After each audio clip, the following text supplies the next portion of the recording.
اور حضور کو سب سے زیادہ غم کیا رہتا تھا؟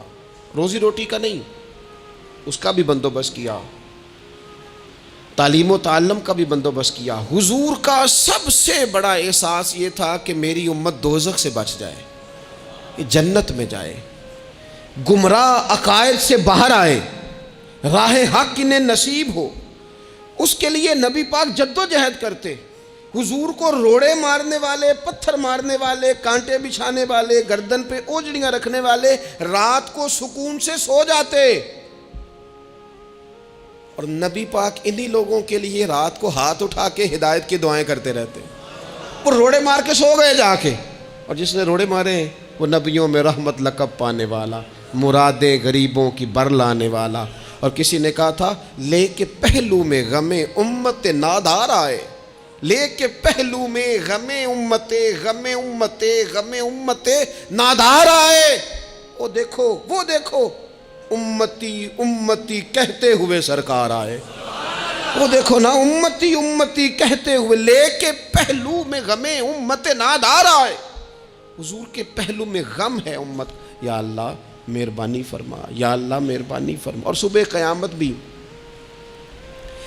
ہم سب لوگ نا لائق لوگوں سے اپنا تعلق بناتے ہیں۔ میں نے دیکھا ہے کہ ساری زندگی کا رشتہ ہے۔ وہ کسی نے کہا تھا کہ کوئی بندہ مجھے ایسا چاہیے کہ میں اس سے جھوٹ بھی بولوں تو وہ مجھ سے سچ بولے۔ کچھ لوگ ایسے چاہیے ہوتے ہیں نا زندگی میں کہ وہ توأن و کرہن ساتھ ہی رہے، لیکن یہ ہوتا نہیں، مشکل کام ہے۔ لوگ کہتے ہیں اگر لائق ہے تو میرا ہے، نالائق ہے تو پھر میرا، بنتے نہیں۔ یقین کریں، آپ سے زندگی میں کوئی خطا ہو گئی کو آپ کا بننے کو تیار نہیں ہوتا، کہتا میرا نہیں تعلق بھائی، میں اس کے لین دین کا بالکل ذمہ دار نہیں، میرا اس کا کوئی رشتہ نہیں، تو جان یہ جان، کاٹ دیا۔ اور اگر گناہ ہو گیا، غلطی ہو گئی، انسان سے ہو جاتی ہے، اپنی ساری غلطیوں سمیت اپنے آپ سے پیار ہے، اور دوسرے سے ایک ہو جائے تو۔ لیکن کچھ لوگ ایسے ہوتے ہیں، حضور غوث پاک کے مدرسے کے اساتذہ نے کہا تھا حضور سبق بانٹنے ہیں، پیریڈ لگانے ہیں، آپ کو کون سی کتاب دے دیں، فقہ، اصول، تفسیر، حدیث، کیا پڑھائیں گے؟ تو آپ فرمانے لگے نہیں، تم مجھے سبق نہ کوئی دو، تم اس طرح کی تقسیم کرو کہ لائق بچے سارے تم رکھ لو، نالائق سارے مجھے دے دو۔ حضور علیہ السلام نے فرمایا قیامت کے دن جو بڑے بڑے گناہ گار ہوں گے نا، بڑے بڑے، وہ میری چادر کے نیچے چھپے ہوئے ہوں گے۔ چور حاکم سے چھپا کرتے ہیں یا اس کے سوا، تیرے دامن میں چھپے چور انوکھا تیرا۔ اور حضور ہمارے وکیل نہیں، حضور ہمارے شفیع ہیں۔ حضور ہماری وکالت نہیں کریں گے، حضور ہماری شفاعت کریں گے۔ وکیل وہ ہوتا ہے جو کٹہرے میں کھڑا ہو کے جج صاحب سے کہتا ہے اس نے کوئی جرم نہیں کیا، بلا وجہ الزام لگایا گیا ہے، اس نے کوئی خطا نہیں کی، یہ ذاتی اناد پال رہے ہیں، یہ بندہ ہی بڑا اچھا ہے، یہ تو تھا ہی نہیں موقع پہ، اس نے تو کیا ہی کچھ نہیں، وکالت کرتا ہے اسے معاف کر دو، یہ وکیل ہوتا ہے۔ اور شفیع وہ ہوتا ہے جو کہتا ہے اس نے سارا کچھ ہی کیا ہے پر میں جو آ گیا ہوں، سارے جرم اس نے کیے ہیں پر میں آ گیا ہوں نا، میرا آنا دیکھا جائے اور اسے معاف کر۔ تو نبی کریم علیہ السلام نے خاص، اور پھر کچھ ایسی چیزیں جو بالکل سادی تھیں، اس کا بھی نبی پاک صلی اللہ تعالیٰ علیہ وسلم نے لوگوں پر بوجھ نہیں ڈالا۔ حضرت سیدنا ابن مسعود رضی اللہ تعالیٰ عنہ فرماتے ہیں، مسلم شریف میں موجود ہے، کہتے ہیں حضور ہمیں کبھی کبھی واز سنایا کرتے تھے، ہر روز تقریر نہیں سناتے تھے۔ یا رسول اللہ صلی اللہ علیہ وسلم ہمارا دل کرتا ہے، فرمایا میں نہیں چاہتا کہ تم تکلیف میں آ جاؤ۔ حضور فرماتے ہیں میں لمبی نماز پڑھانا چاہتا ہوں، پیچھے سے کوئی بچہ رو پڑتا ہے، میں اللہ کی نماز مختصر کر دیتا ہوں۔ نبی پاک صلی اللہ تعالیٰ علیہ وآلہ وسلم کی عادت مبارکہ تھی، حضور سواری پہ چل رہے ہوتے تھے تو کوئی غلام ساتھ چلنا چاہتا تھا تو فرماتے تھے میرے ساتھ آ کے سواری پہ بیٹھ جا۔ یا رسول اللہ میں آپ کے ساتھ نہیں بیٹھ سکتا، میں تقاضا ادب ہے کہ میں آپ کے ساتھ نہ بیٹھوں، تو حضور فرماتے پھر واپس چلا جا، میری طبیعت گوارا نہیں کرتی کہ میں سواری پہ چلوں اور میرے ساتھ جو لوگ ہیں وہ پیدل سفر کریں۔ احساسات، جذبات، محبوب کریم کو اللہ تبارک و تعالیٰ نے جو دل عطا کیا، آپ دیکھیں چھوٹے چھوٹے بچوں، وہ ہمارے ہاں نا جی بزرگ ناراض نہ مجھ سے ہو جائیں، ہمارے ہاں بزرگ بعضوں کا شکوہ کرتے ہیں، کہتے ہو کاکا ادھر آئے نا تو میرے نہ سلام نہیں لئی، بھئی آپ لے لیتے سلام، یہ کچھ جھگڑے والی بات ہے؟ آپ سلام کر دیں۔ رسول پاک کی عادت مبارکہ تھی کہ چھوٹے چھوٹے بچے گلیوں میں ہوتے تو حضور آگے بڑھ کے خود انہیں سلام کہتے، ان کے سروں پہ دست شفقت پھیرتے، ان کی چھوٹی چھوٹی باتیں سنتے، ان کے سوالات کے جواب ارشاد فرماتے۔ اللہ کے پیارے رسول صلی اللہ تعالیٰ علیہ وسلم کا تو یہ معاملہ تھا کہ عبادت کے معاملے میں بھی جب ایک شخص نے کہا کہ یا رسول اللہ میں ساری رات نماز پڑھا کروں گا، سارا دن روزہ رکھوں گا، تو حضور نے فرمایا نہ، آنکھیں تکلیف میں آ جائیں گی، وجود تھک جائے گا۔ ایک سرکار کی زوجہ محترمہ ام المومنین نے رسی باندھ لی تھی مسجد نبوی میں کہ میں جب تھک جاؤں گی تو ٹیک لگا لوں گی، پر میں نے پڑھنی ساری رات ہے نماز۔ اللہ کے محبوب نے فرمایا جتنی دیر طبیعت اجازت دے اتنی دیر پڑھو، باقی آرام کرو، اور فرمایا تمہاری آنکھ کا بھی تمہارے اوپر حق ہے، تمہارے وجود کا بھی تمہارے اوپر حق ہے۔ یہ ساری چیزیں نبی پاک صلی اللہ تعالیٰ علیہ وسلم کی امت کے ساتھ رحمت پر دلالت کرتی ہیں۔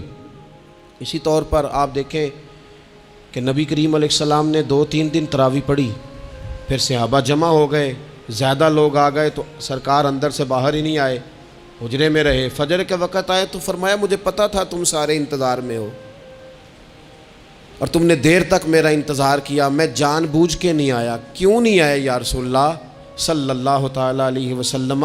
تو حضور فرمانے لگے اس لیے نہیں آیا کہ اگر میں آ جاتا اور کچھ دن مستقل یہ نماز پڑھتا تو میرے دل میں خیال آیا کہیں رب کریم اسے فرض نہ کر دے، تمہیں مشقت ہوگی، تمہیں تکلیف ہوگی، لہٰذا میں حضور دل چاہ رہا ہے نفل عبادت کو، اس لیے نہیں کر رہے کہ امت پر کہیں ضروری ہو جائے۔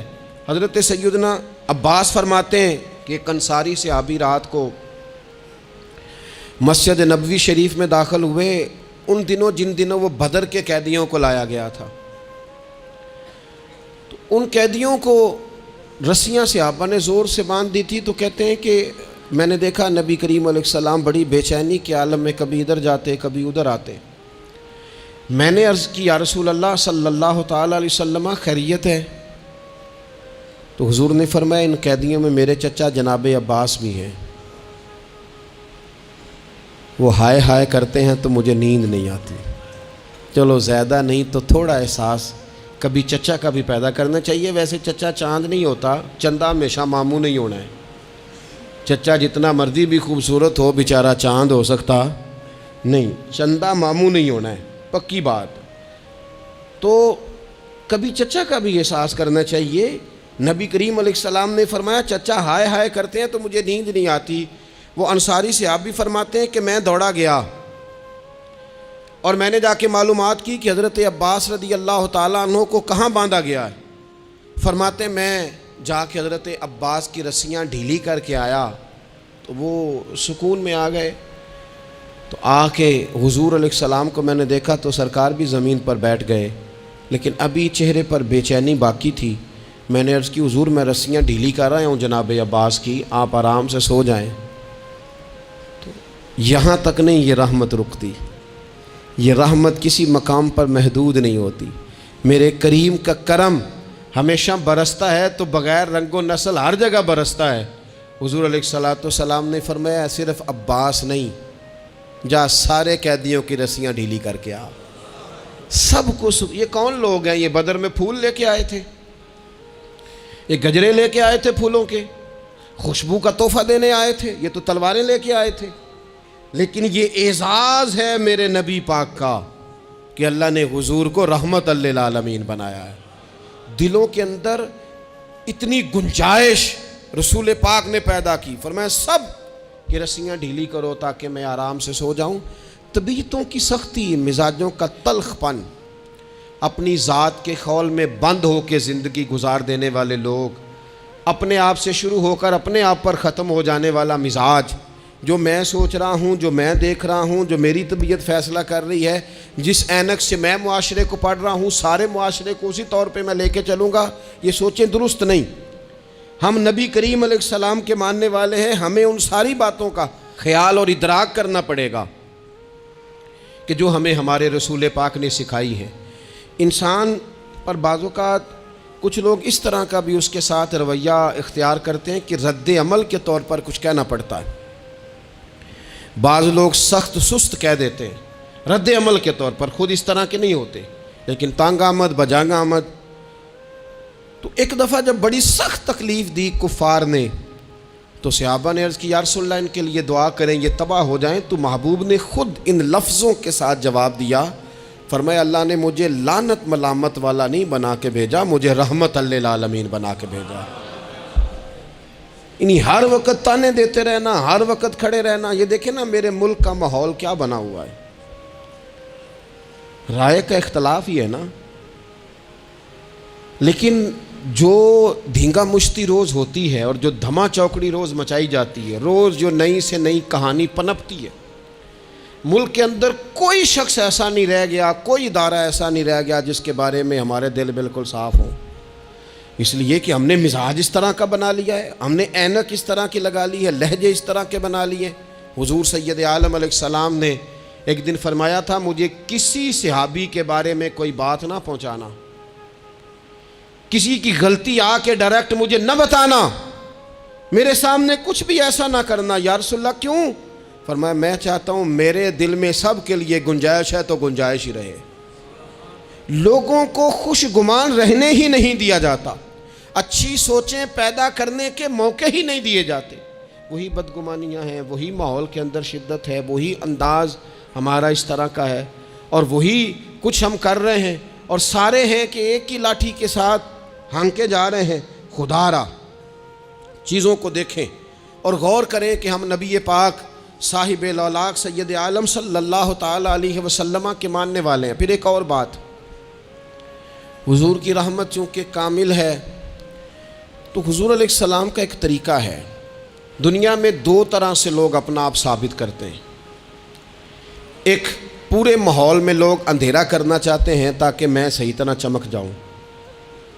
وہ پھر بتاتے ہیں کہ اس وقت دنیا میں کوئی آدمی بھی میرے سوا ٹھیک نہیں ہے. کسی کا بھی تذکرہ ان کے سامنے کیا جائے تو ایک دو چار کمزوریاں اس کی وہ بتا دیتے ہیں، کیونکہ وہ فل اندھیرا کرنا چاہتے ہیں اور سمجھتے یہ ہیں کہ جب میں اندھیرا کروں گا تو پھر میں زیادہ چمک جاؤں گا. اس لیے باقاعدہ منصوبہ بندی کی جاتی ہے اور باقاعدہ لوگ بٹھائے جاتے ہیں اور کردار کشی کرنا ایک پورا ماحول بنا دیا گیا، اور کوئی بھی شخص اس سے مبرہ نہیں، وہ دینی تعارف رکھتا ہو یا دنیاوی تعارف رکھتا ہو، سیاسی سماجی معاشرے میں کوئی مقام رکھتا ہو یا سیاسی قد کاٹ سے اس کا تعارف ہو. کردار کشی عام بنا دی گئی اور اس پر لوگ خوش ہوتے ہیں. میرے بھائیوں، نبی کریم نے بھی اپنا اثبات کیا ہے، لیکن رسول پاک کا طریقہ یہ نہیں ہے کہ کسی دوسرے کی نفی کر کے ہی اپنا اثبات ہوتا ہے. قرآن تو نبی پاک پہ نازل ہوا ہے نا، حضور قرآن لے کے آئے ہیں، پر اس قرآن میں تو حضرت موسیٰ کی تعریفیں بھی ہیں، حضرت عیسیٰ کے تذکرے بھی ہیں، جناب عیسیٰ کے معجزات بھی ہیں، اس میں تو حضرت نوح کا ذکر بھی ہے، اس میں تو حضرت آدم کا ذکر بھی ہے، اس میں تو حضرت یوسف علیہ السلام کے حسن و جمال اور کمال کے تذکرے، اس میں تو جناب لقمان حکیم کی حکمت اور دانائی کی بات ہے، اس میں تو حضرت خضر کا تذکرہ ہے. اس قرآن مجید کے اندر تو اولیاء اللہ کی شان ہے، اس میں تو ماں باپ کی فضیلت ہے، اس میں تو پڑوسیوں کی بات ہے. اس قرآن مجید نے تو غریب کی بات کی، یتیم کی بات کی، بیوہ کی بات کی. تو رسول کریم نے بتایا کہ دوسروں کو پیچھے کر کے اپنے آپ کو آگے نہیں کیا جا سکتا، تم سب کو ساتھ لے کے چلو، تمہیں اللہ امامت عطا فرما دے گا. حضور نے تعارف کرایا اپنی امت کو سارے نبیوں کا، رسولوں کا. حضور نے ان کے تذکرے کیے، احادیث میں ان کے تذکرے ہوئے. حضور نے ہر ایک کی شانیں بلند کر کر کے بیان کی اور فرمایا کسی نبی کی بات میرے ساتھ ملا کر اس طرح نہ کرنا کہ ان کی کسر شان ہو جائے معاذ اللہ. میرا اور اس کا تقابل اس طرح نہ کرنا کہ وہاں کسر شان. وہ کسی نے میرے اعلیٰ حضرت کے سامنے کہا تھا نا، شان یوسف جو دبی وہ بھی اسی در پہ دبی. تو اعلیٰ حضرت کہنے لگے حضور تو کسی کو دبانے آئی نہیں، یہ تو کیا بات کر رہا ہے؟ تو کہہ شان یوسف جو بڑی وہ بھی اسی در سے بڑی. یہ کہہ کہ نبی پاک تو عزتیں دینے آئے، ہر ایک کی قسمت میں حضور نے عزت لکھی. کہا باپ راضی ہو گیا تو رب راضی ہو گیا. فرمایا ماں کے قدموں کے نیچے جنت، بہنوں کی بیٹیوں کی پرورش جو کر کے آئے گا میرے ساتھ جڑ کے انگلیوں کی طرح جنت میں جائے گا۔ فرمایا تم میں سب سے بہتر وہ جو اپنے گھر والوں کے لیے اپنی بیوی کے لیے بہتر، میں تم سب سے زیادہ اپنے گھر والوں کے لیے بہتر۔ فرمایا پڑوسی سے اس نے سلوک کرنے والوں یاد رکھنا کہ اس کے تو حق اتنے زیادہ ہیں کہ ڈر ہے کہ کہیں وراثت میں شامل نہ کر دیا جائے۔ نبی پاک علیہ الصلوۃ والسلام نے فرمایا جو بی بی صرف حاملہ ہو، حاملہ، اسے رب کی بارگاہ میں اتنا ہی اجر ملتا ہے جتنا تلوار لے کے جہاد کرنے والے کو ثواب ملتا ہے، اور جب اس کے ہاں بچے کی ولادت ہوتی ہے اللہ اسے شہید جتنا درجہ دیتا ہے، اور جب وہ بچے کو دودھ پلاتی ہے تو ایک ایک گھونٹ کے بدلے رب غلام آزاد کرنے کا ثواب عطا کرتا ہے۔ یا رسول اللہ اسی کی صرف شان ہے؟ فرمایا نہیں، آدمی کے بال سفید ہو جائیں،